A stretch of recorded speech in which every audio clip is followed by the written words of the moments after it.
What's up, everybody? This is your boy VeNoM, back to give you another video. Today we are going to be introducing a new segment just for you, and I call it Developmental Hell. In this segment we are going to be talking about films, TV shows, and video games that are stuck in the very bottom basis of their creation. Things that are trying to get out there in the world so our eyes can see it, but it never sees the light of day. But maybe they can, if they're pushed and get the right directors and writers and all this other junk. Every time I do one of these segments, I'm going to be talking about a different film, a different TV show, or a different video game. And I'm sure there's a lot of things that you at home know what I'm talking about. There's a lot of things out there that were starting to be created or were thought of, but just never saw the light of day. Good example, the movie VeNoM. Now, when I first heard about VeNoM, it was back, I don't know, 2010 or something. Actually, no, it was farther back than that. It was when the second Spider-Man movie came out. And not too long after it had come out on DVD, I had heard that they were trying to create a VeNoM movie. And look how many years it's been, and now we finally got it. So, today, after this example I just gave you, today we're going to be talking about Kick-Ass 3. The film, not the comics, obviously. Now, for you at home, Kick-Ass 1 was a masterpiece in my opinion. I used to be totally against it until I actually saw the whole movie, and I was awestruck. I was so blown away that I fell in love instantly. What a perfect film for a superhero idea. People just putting on some regular things and going out and trying to fight crime with no superpowers. Just going out and doing your thing. Everybody wanted to be a superhero. Hello. And then we had Kick-Ass 2. Not exactly hitting the high bar note as the first one, but honestly, I thought it was a pretty good film. It had its own weird quirks about it, but it was still good enough in my opinion. And for you at home that have not seen Kick-Ass 2, before you go on with this video, you might want to watch it before I spoil the ending for you. Because at the end of Kick-Ass 2, the motherfucker is left in a hospital bed. He does not die. He's got limbs missing. His dick's been bit off by a damn shark. And it continues. Well, it's supposed to continue. And here we are several years later, and still no film.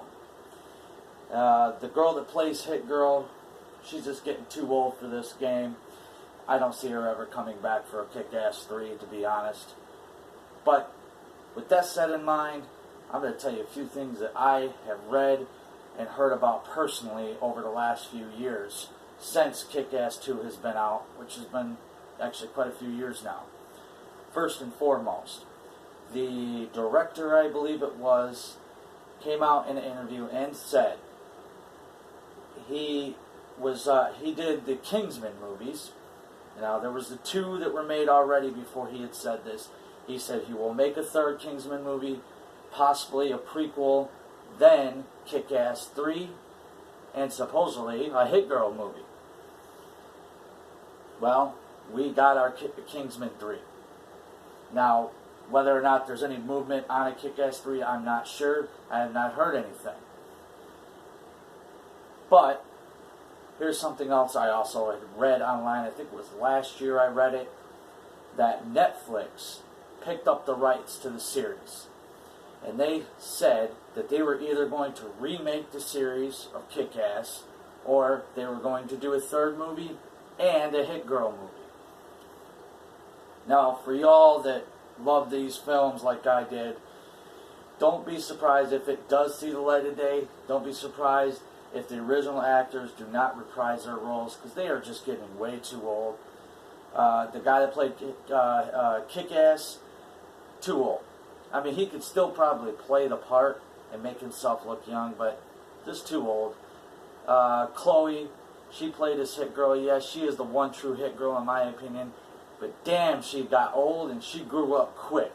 And she already stated many times that she will not come back for a Kick-Ass 3.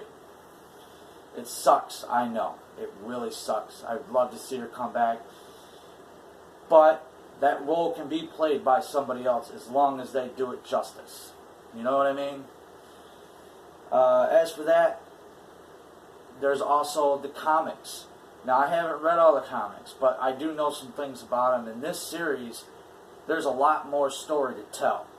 Here's a little tidbit for you guys just to wet your noodle. Hit Girl gets put in an insane asylum. And the Justice Forever, the group from Kick-Ass 2, they're supposed to save her. That's where the story goes. And whether they do or not, I'm not really sure. I haven't read too far into the comics. I didn't really want to overspoil myself, considering I thought there was a Kick-Ass 3 on the horizon for a while now. But with all this said in mind, ladies and gentlemen, even though there has been a slight bit of progress made, this film, Kick-Ass 3, and the Hit Girl movie are still stuck in developmental hell. Whether they see the light of the day, I don't know, you don't know, we just don't know. Well, all we can do is hope and pray that we get some more Kick-Ass. And I pretty much have touched on everything that I know about it right now.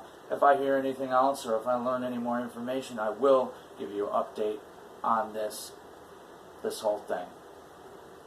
Now, my next video for Developmental Hell will be on Gremlins 3. Yes, we've all been hearing a little spark about that one, but that is for the next video. So I hope you like this new little segment I'm trying. I changed up the background a little bit. I got my stack here, you know what I'm saying? Anyways, guys, give me a like, give me a subscribe, feel the love, feel the flow, and until next time, I will see you again.